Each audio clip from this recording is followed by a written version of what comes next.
Desa Galuh dan Ampera menyatakan untuk berhenti menangkap hiu tikus dan jika tertangkap akan dilepaskan.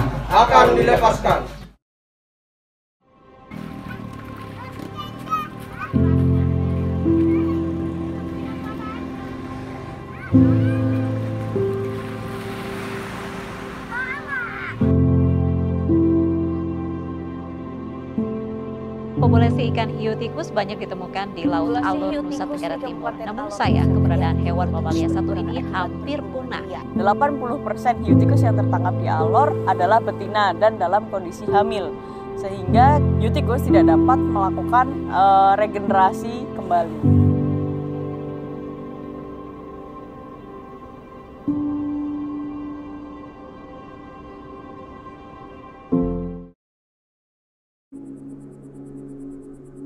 Waktu itu Treasure Shack Indonesia mengawali programnya dengan melakukan penelitian pemasangan tagging satelit dan juga akustik. Kemudian kami juga memasang receiver di 2 titik di Alor untuk mengetahui pergerakan atau migrasi hiu tikus di Alor. Sejauh ini kami berhasil memasang 24 tag dalam tubuh hiu tikus.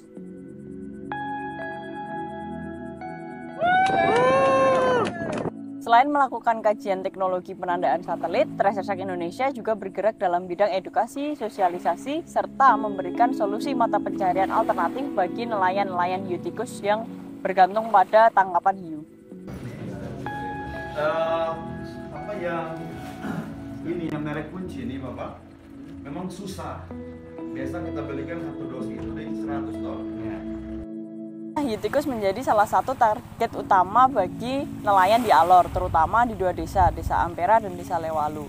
Mereka, para nelayan di 2 desa tersebut, dapat memodifikasi umpan yang sesuai dengan tangkapan hiu tikus pada hari itu.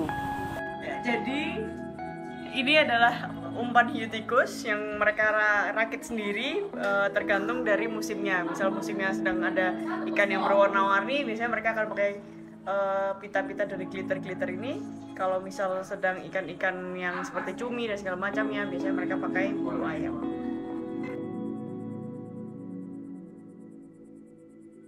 Selain tekanan akibat kegiatan perikanan, perubahan iklim juga sangat berdampak kepada populasi hiu. Apalagi saat ini populasi pelagic treasure shark atau spesies hiu tikus yang ditemukan di Alor memiliki status terancam punah. Sekitar 10 hingga 15% dari tubuh atau biomasa ikan hiu terdiri dari karbon. Penangkapan hiu secara umum dapat berkontribusi dalam akselerasi proses perubahan iklim. Hingga penangkapan, terutama untuk konsumsi, akan meningkatkan kemungkinan karbon tersebut kembali lepas ke atmosfer sebagai gas rumah kaca. Dibandingkan dengan membiarkan mereka mati secara alamiah, kemudian bangkai mereka akan terendap, mengunci karbon tersebut di dasar laut.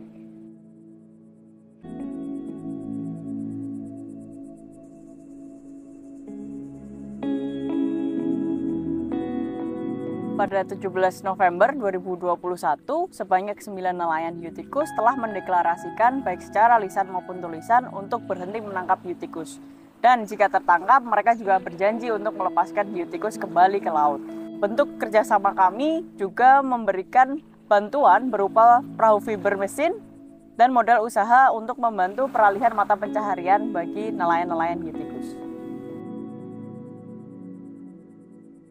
Mantan nelayan hiu tikus yang masih ingin melaut, kami alihkan ke perikanan berkelanjutan seperti tuna skala kecil dan kakap merah. Kalau selama 1 minggu kalau kita dapat yang besar-besar, itu memang hasilnya hampir 7-8 juta. Ikan tuna punya nilai ekonomi yang tinggi ya Bapak Alan? Ekonomi yang tinggi sekali. Selain pelatihan perikanan tuna, mereka juga mengikuti pelatihan literasi keuangan bersama istri-istri. Sehingga mereka dapat lebih bijak mengatur uang masuk dan keluar, kemudian uang mana yang cocok untuk modal, kemudian mana yang untuk melaut, dan juga untuk anak-anak mereka sekolah. Itu kan kita punya uang simpanan. Jadi kebutuhan anak-anak, kalau anak sekolah mau apa, mau kuliah apa, kan kita punya modal sudah ada. Jadi kita tidak boleh pinjam lagi. Kalau kita tidak simpan begitu, ada apa-apa, kita setengah mati. Pokoknya kita utang. Makanya kalau ada hasil sedikit-sedikit, kita mesti sedikit. Makanya sekarang kan anak saya juga bisa masuk SMA. Kalau tidak seperti begini, kan anak-anak tidak mau ke sekolah. Tidak bisa daftar SMA. Karena kita mau apa? Kita harus pakai sistem begitu, baru bisa anak-anak bisa sekolah. Kalau dia pakai sistem begitu, pulang kasih habis, sudah, paling kita utang lagi ya.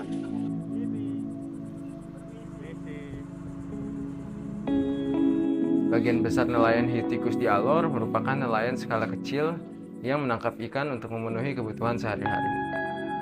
Selain itu, mereka juga bagian dari komunitas pesisir yang kehidupannya akan paling terdampak oleh perubahan iklim seperti cuaca ekstrim yang semakin sering terjadi, peningkatan ketinggian permukaan laut, dan penyusupan air laut di bawah tanah. Hingga mereka membutuhkan pilihan atau kesempatan atas pendapatan alternatif yang lebih berkelanjutan. Pendapatan alternatif ini harus dapat membantu mereka untuk menjadi komunitas pesisir yang lebih resilient, selain memiliki dampak yang positif terhadap lingkungan dan biodiversitas di sekitar mereka. Itu ikan apa, Mama? Ikan tuna sama ikan merah. Mama di pasar. Oh, mau jual ke pasar ikan tunanya. Besok kalau ini lihat ibu nelayan di pasar. Iya, siap. Biar ibunya nggak boleh ambil ikan apa nih, ikan hiu. Ambil ikan tuna sama ikan merah saja ya? Ikan merah. Pendapatan ini dapat berasal dari kegiatan perikanan yang lebih berkelanjutan, budidaya, kegiatan ekowisata, atau agrikultur. Nah, ini adalah pusat edukasinya. Terus oleh nelayan dan penyerahan ada mural tentang hiu tikus. Ada repliknya, pengamatannya.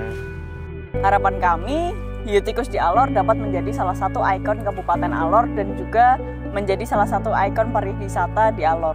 Hal ini serupa dengan yang terjadi di Filipina, yaitu di Pulau Malapaskua. Mereka membuat hiu tikus menjadi ikon diving dan dapat menghasilkan miliaran rupiah dari industri tersebut.